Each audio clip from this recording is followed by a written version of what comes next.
peace, be still. Those are the words of Jesus. He just spoke it to the storm ceased. Disciples, they were amazed.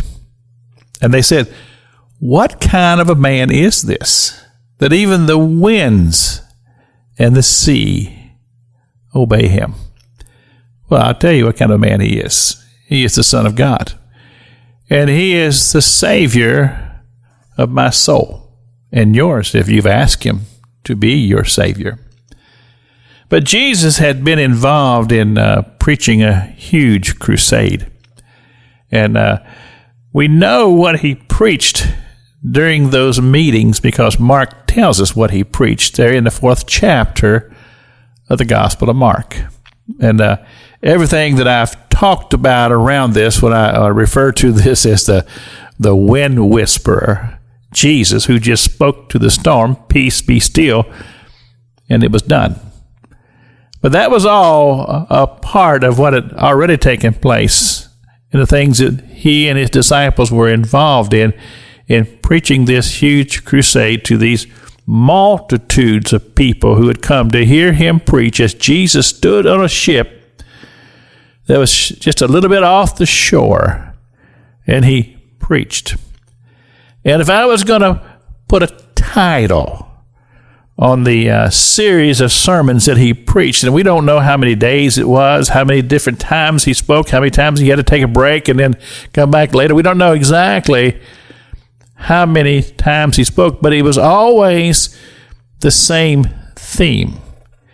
And as I said, if I was going to put a name to it or a title to it, I'd call it The Good Ground.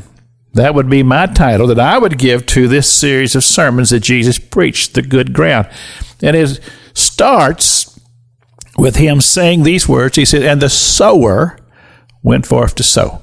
And talks about a man who's going out and he's planting seed. And Jesus describes what happens when this seed is planted. He says later as he explains it to his disciples, because they didn't fully understand it, and they said to Jesus, explain to us the parable of the sower. And Jesus took the time to sit down and explain it to the disciples.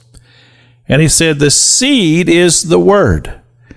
And then he begins to describe the different things that would happen to the seed. He says, some would fall by the wayside, the birds would come and eat the seed. He says, so some would fall upon stony ground, and there just wasn't enough root for the seed to grow. And then the others would be, some would fall among the thorns, and then the thorns would choke out the word. But then he said that some of the seed will fall upon good ground, and it will take root, and it will grow, and it will begin to multiply. And that's what we would desire as the word goes forth, that it would multiply and grow, and there would be fruit for the harvest that would come later because of the seed that is sowed. But he explains to us the different levels of possibility of that seed actually producing fruit. Much opposition, he said, to the success of the seed to fall upon good ground. This is Pastor Jack King with the gospel on the radio broadcast.